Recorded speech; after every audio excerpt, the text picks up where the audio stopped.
Assalamualaikum warahmatullahi wabarakatuh, teman-teman semuanya. Apa kabar? Baik, tentu baiklah ya. Oke, pada kali ini saya Aditya Saraswati dan rekan saya Apa ya Syahaan?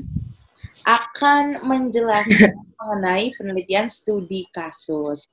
Nah, kami akan menjelaskan mengenai pengertian dari studi kasus, lalu karakteristiknya apa saja, jenis-jenisnya apa saja, langkah-langkahnya bagaimana, kelebihan dan kekurangan dari penelitian ini itu seperti apa. Serta nanti mungkin akan ditampilkan atau disebutkan beberapa contoh judul penelitian studi kasus. Oke, nah untuk pembahasan pertama akan disampaikan oleh Kak Fataya. Untuk waktu dan tempatnya, Oke, silakan. ya. Terima kasih Aditi. Oke. Oke, nah yang menjadi pembahasan pertama kita yaitu adalah pengertian studi kasus itu sendiri. Nah, di sini ada beberapa pendapat ahli mengenai pengertian studi kasus itu sendiri. Yang pertama, menurut Bogdan dan Biken pada tahun 1982, studi kasus itu merupakan pengujian secara rinci terhadap satu latar atau satu orang subjek atau suatu tempat penyimpanan dokumen atau satu peristiwa tertentu. Nah, sementara menurut Surahman, studi kasus itu adalah dengan cara membatasi pendekatan studi kasus sebagai suatu pendekatan dengan memusatkan perhatian pada kasus secara intensif dan rinci. Selanjutnya, menurut Yin, memberikan batasan yang lebih bersifat teknis dengan penekanan pada ciri-ciri dari studi kasus. Yang kemudian menurut Ari, Jacob, dan Zajevi menjelaskan bahwa studi kasus hendaknya peneliti berusaha menguji unit atau individu secara mendalam. Para peneliti berusaha menemukan semua variabel yang penting. Nah, kemudian berdasarkan penjelasan tersebut, dapat kita pahami bahwa batasan studi kasus itu menjadi dua, yaitu yang pertama, sasaran penelitiannya dapat berupa manusia, kemudian peristiwa, latar, dan dokumen. Nah, yang kedua, sasaran tersebut ditelaah secara mendalam sebagai suatu totalitas sesuai dengan latar atau konteksnya, masing-masing dapat dengan maksud untuk memahami berbagai kaitan yang ada di antara variabel-variabelnya. Nah, kemudian di sini kita akan membahas karakteristik studi kasus, yaitu menurut pendapat Yin, kemudian menurut pendapat Van Winsberg dan Kahn, dan kemudian menurut pendapat Creswell. Karakteristik studi kasus itu ada 5, yaitu yang pertama, satu, menempatkan objek penelitian sebagai kasus. Dalam pengertian penelitian studi kasus sebelumnya disebutkan, keunikan penelitian studi kasus adalah pada adanya cara pandang terhadap objek penelitiannya sebagai kasus. Bahkan Steck pernah menyatakan bahwa penelitian studi kasus bukanlah suatu pilihan metode penelitian, tetapi bagaimana memilih kasus sebagai objek atau target penelitian. Artinya, yaitu menekankan peneliti untuk memahami bagaimana menempatkan objek atau target penelitiannya sebagai kasus di dalam penelitiannya. Nah, kemudian Creswell pada tahun 2007 menjelaskan kasus itu sendiri adalah suatu yang dipandang sebagai suatu sistem kesatuan yang menyeluruh tetapi dibatasi oleh kerangka konteks tertentu. Sebuah kasus adalah isu atau masalah yang harus dipelajari, yang akan mengungkapkan pemahaman mendalam tentang kasus tersebut, yang melibatkan pemahaman sebuah peristiwa, aktivitas, proses, atau satu atau lebih individu. Melalui penelitian studi kasus, kasus yang diteliti dapat dijelaskan secara terperinci dan komprehensif, menyangkut tidak hanya penjelasan tentang karakteristiknya, tetapi juga bagaimana dan mengapa karakteristik dari kasus tersebut dapat terbentuk. Nah, yang kedua yaitu memandang kasus sebagai fenomena yang bersifat kontemporer.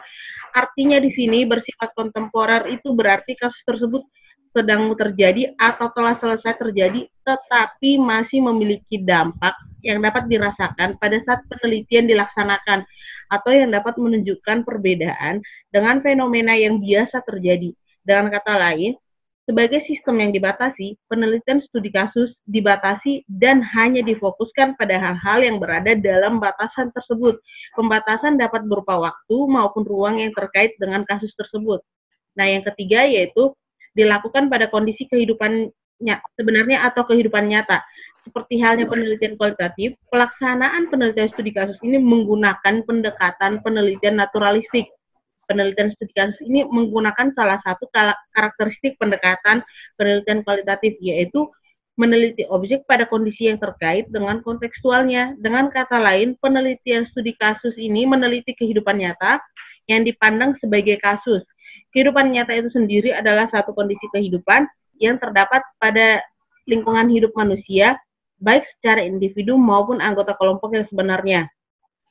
Sebagai penelitian dengan objek kehidupan nyata, penelitian studi kasus ini mengkaji semua hal yang terdapat di sekeliling objek yang diteliti, baik yang berkaitan secara langsung, tidak langsung, ataupun yang tidak berkaitan secara tidak langsung kepada kehidupan objek tersebut. Penelitian studi kasus ini berupaya mengungkapkan dan menjelaskan segala sesuatu yang berkaitan dengan objek yang ditelitinya pada kondisi yang sebenarnya. Baik itu kebaikannya, keburukannya, keberhasilannya, maupun kegagalannya secara apa adanya. Sifat yang demikian menyebabkan munculnya pandangan bahwa penelitian studi kasus sangat tepat untuk menjelaskan suatu kondisi alamiah yang kompleks. Nah, yang selanjutnya yaitu yang karakteristik yang keempat, menggunakan berbagai sumber data. Seperti biasa, metode penelitian kualitatif itu memiliki ciri yaitu menggunakan berbagai sumber data sebagai pendukung yang dibutuhkan untuk menjelaskan data-data agar hal tersebut juga dimaksudkan untuk mencapai validitas dan realitas penelitian. Dengan adanya berbagai sumber data tersebut, peneliti dapat meyakinkan kebenarannya dan keakuratan data yang diperoleh dengan mengecek saling silangkan antar data yang diperoleh. Nah, ada beberapa contoh bentuk data yaitu berupa catatan hasil wawancara, pengamatan lapangan, pengamatan artefak dan dokumen. Nah, catatan wawancara ini merupakan hasil yang diperoleh dari proses wawancara, baik berupa wawancara mendalam terhadap satu orang informan ataupun terhadap kelompok orang dalam suatu diskusi. Nah, sedangkan catatan lapangan dan artefak merupakan hasil dari pengamatan atau observasi lapangan. Nah, catatan dokumen merupakan hasil pengumpulan dari berbagai dokumen yang berupa berbagai bentuk data sekunder seperti buku, laporan, dokumentasi, foto, atau video. Nah, contoh yang karakteristik studi kasus yang kelima yaitu menggunakan teori sebagai acuan penelitian. Nah, pada penelitian studi kasus ini, teori digunakan baik untuk menentukan arahnya, konteks atau isinya, maupun posisi dari hasil penelitian.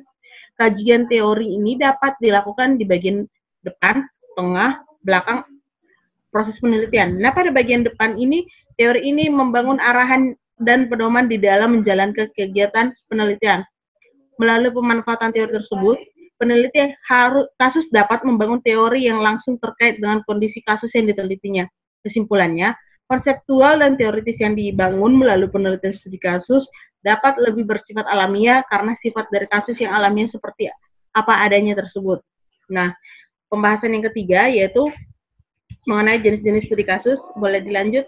Ya, oke. Yang pertama itu ada studi kasus intrinsik atau intrinsic case study, yaitu yaitu apabila kasus yang dipelajari secara mendalam mengandung hal-hal yang menarik untuk dipelajari, berasal dari kasus itu sendiri atau dapat dikatakan mengandung minat intrinsik. Nah, yang kedua yaitu studi kasus instrumental.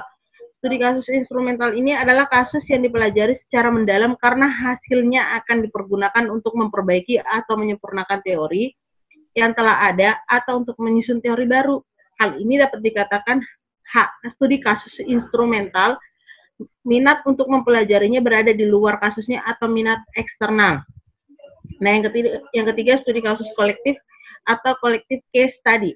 Apabila kasus yang dipelajari secara mendalam merupakan beberapa kelompok kasus, walaupun masing-masing kasus individual dalam kelompok itu dipelajari dengan maksud untuk mendapatkan karakteristik umum, karena setiap kasus mempunyai ciri sendiri yang bervariasi. Oke, selanjutnya yaitu yang keempat, ciri-ciri dari studi kasus yang baik, yaitu yang pertama itu menyangkut sesuatu yang luar biasa, maksudnya yang berkaitan dengan kepentingan umum atau bahkan dengan kepentingan nasional. Nah, yang kedua, batas-batasnya dapat ditentukan dengan jelas, Yaitu kelengkapan ini juga ditunjukkan oleh kedalaman dan keleluasan data yang digali peneliti dan kasusnya mampu diselesaikan oleh penelitinya dengan baik dan tepat meskipun dihadang oleh berbagai keterbatasan. Ya, yang ketiga, mengantisipasi berbagai alternatif jawaban dan sudut pandang yang berbeda. Yaitu peneliti harus mampu mengantisipasi mengantisipasi berbagai alternatif jawaban, yaitu membuat suatu kesimpulan yang bisa disimpulkan dari hasil wawancara ataupun dari hasil data-data yang sudah ditemukan. Nah, yang keempat yaitu studi kasus ini mampu menunjukkan bukti-bukti yang paling penting, baik yang mendukung pandangan peneliti maupun yang tidak mendasarkan prinsip selektivitasnya. Nah, yang kelima atau yang terakhir, yaitu hasilnya ditulis dengan gaya yang menarik sehingga mampu terkomunikasi pada pembaca. Oke, untuk selanjutnya bisa dilanjutkan oleh Diti. Ya, terima kasih Kak Taya. Nah, ini kita langsung mengarah kepada konsepsi dasar dari penelitian studi kasus. Nah, poin pertama nih bisa dilihat di sini, kasus berlaku apabila suatu pertanyaan bagaimana dan mengapa diajukan mengenai seperangkat peristiwa masa kini yang tidak dapat atau hampir tidak dapat dijangkau oleh pengendalian peneliti. Nah, maksudnya apa? Maksudnya adalah penelitian studi kasus itu memang masalah-masalahnya adalah masalah masa kini yang memang ingin dipecahkan secara mendalam gitu. Nah, kenapa dikatakan tidak dapat atau hampir tidak dapat dijangkau oleh pengendalian peneliti? Karena balik lagi ke tujuan penelitian studi kasus yang memang merupakan penelitian secara mendalam dan spesifik, yang memang tidak bisa dilakukan dengan penelitian kuantitatif gitu. Makanya studi kasus ini masuknya ke penelitian kualitatif gitu. Nah, setelah itu ada lagi nih, studi kasus merupakan salah satu metode atau strategi penelitian kualitatif yang muncul pada masa keemasan penelitian kualitatif yang bersifat spesifik, khusus, dan berskala lokal. Ya, kalau balik lagi ke tujuan yang tadi, memang untuk mendapatkan data yang data yang memang dibutuhkan oleh peneliti dengan pertanyaan-pertanyaan yang tajam, lalu pertanyaan tersebut tepat sasaran sesuai dengan sesuai dengan tujuan peneliti karena ingin mengungkap sesuatu gitu. Oleh karena itu penelitian ini bersifat spesifik, khusus, dan memang berskala lokal. Kalau misalnya sifatnya umum, lalu juga general dan tidak nggak spesifik, itu nanti menyusahkan peneliti gitu, dan untuk data yang didapat juga tidak mendalam gitulah ya, tidak detail gitu. Nah, selanjutnya di sini ada langkah-langkah penelitian studi kasus. Oke, yang pertama, peneliti harus memilih kasus terlebih dahulu.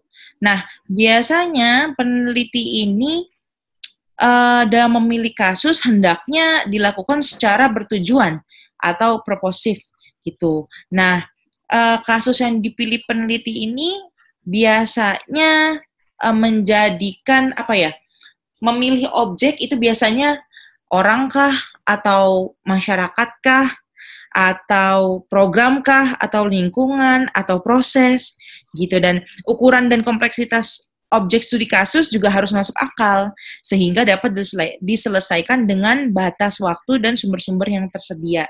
Nah, nanti balik lagi supaya penelitian ini tidak menyusahkan si peneliti itu sendiri, gitu. Lalu yang kedua, ada proses pengumpulan data. Nah, di dalam pengumpulan data ini sebenarnya ada beberapa teknik. Ada wawancara, ada observasi, dan ada analisis dokumen. Juga nanti ada FGD atau Focus Group Discussion.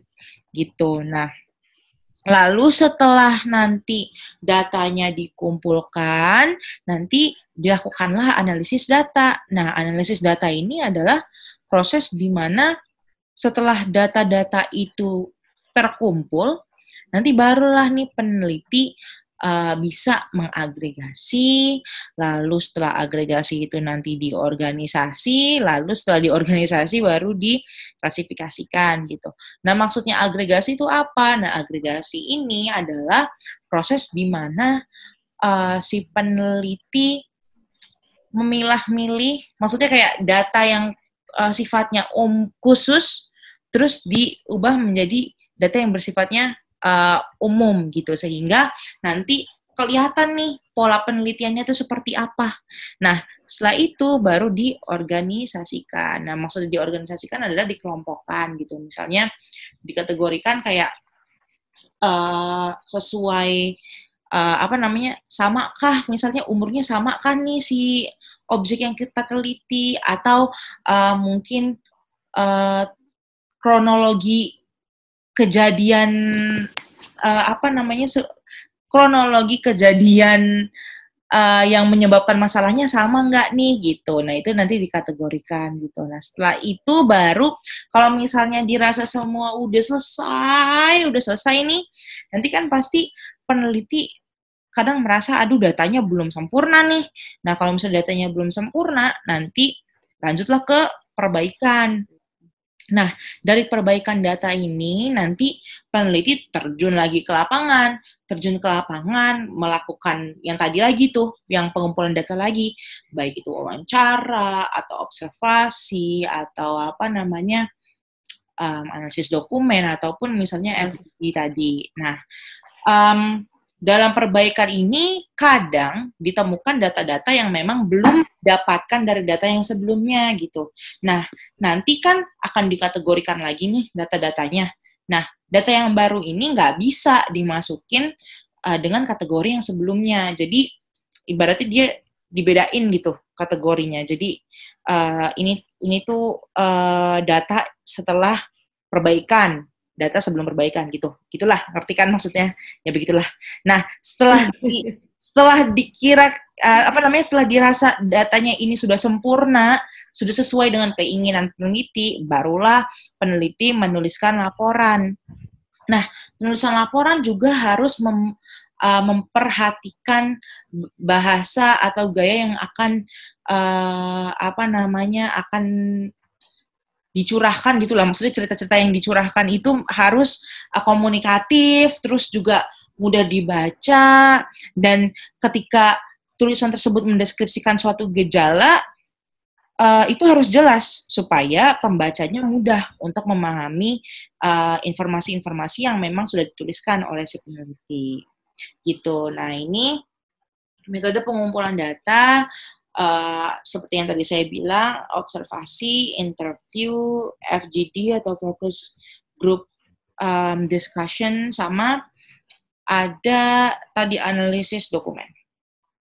Nah, ini ada kelebihan dari studi kasus. Nah, kelebihannya apa? Tadi nih penelitian ini tuh bisa mengungkapkan hal-hal yang spesifik, unik, dan hal-hal yang detail sekali yang memang nggak bisa diungkap dengan studi lain gitu. Dan studi kasus juga mampu untuk mengungkapkan makna di balik fenomena dalam kondisi yang apa adanya, jadi nggak dibuat-buat gitu. Jadi ya udah, kalau misalnya kondisinya seperti itu, ya udah itu gitu. Jadi dari ungkapan hati yang paling dalam lah ibaratnya.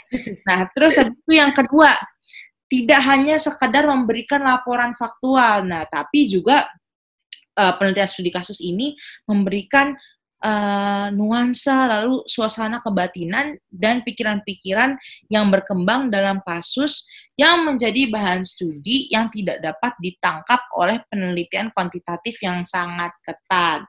Nah, setelah itu kekurangan penelitian studi kasus tuh apa aja? Nah, kalau kekurangan penelitian studi kasus itu, kalau misalnya dari penelitian kuantitatif ya, dianggap penelitian studi kasus ini dari sisi validasi, terus dari sisi reliabilitas dan generalisasinya itu masih subjektif, karena kan memang ini data-data yang diambil tuh berdasarkan dari wawancara. Jadi menurut penelitian kuantitatif ini masih dipersoalkan. Kurang Masih dipersoalkan. keabsahan datanya. Ya benar. Nah terus abis itu di sini ada contoh-contoh penelitian studi kasus. Nah misalnya itu adalah judulnya seperti apa nih ya? Bentar, kehilangan deh nih saya. Ini surprise. Iya ini surprise.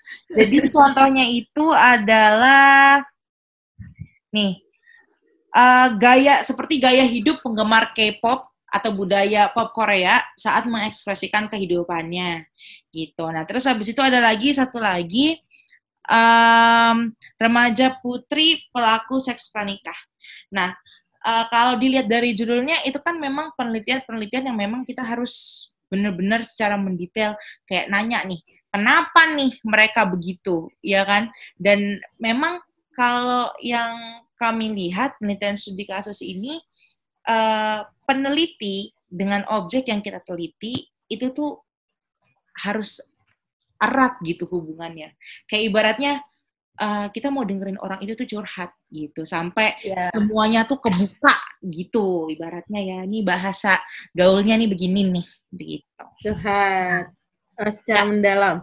Iya benar sekali. Nah karena ini adalah slide terakhir kami, kami ingin membuka pertanyaan atau sebenarnya sih kami juga selain pertanyaan kami sangat amat butuh saran ya dari teman-teman. Iya saran dan masukan serta kritik mungkin dari teman-teman dan yang paling penting Ibu Yuli dan Ibu Dini gitu untuk mungkin meluruskan ini sebenarnya presentasi kita sudah tepat atau belum mengenai penelitian studi kasus atau mungkin ada yang kurang begitu atau mungkin ada yang belum mengerti. Kami mohon masukannya, mohon kritik dan saran ya Kak Taya. Ya, betul. Boleh ditampung di forum di Moodle. Ya, benar sekali. Nanti kita tunggu tanggapannya ya. Kalau bisa sarannya dan masukannya ya. Bukan pertanyaan. Nah, kalau bisa pertanyaannya jangan banyak-banyak. Jadi sekian nih presentasi interaktif ini. Terima kasih banyak atas perhatiannya. Kurang lebihnya terima kasih. Maaf. Juga kita mohon maaf. Wabillahi taufiq wal hidayah. Wassalamualaikum warahmatullahi wabarakatuh. Waalaikumsalam.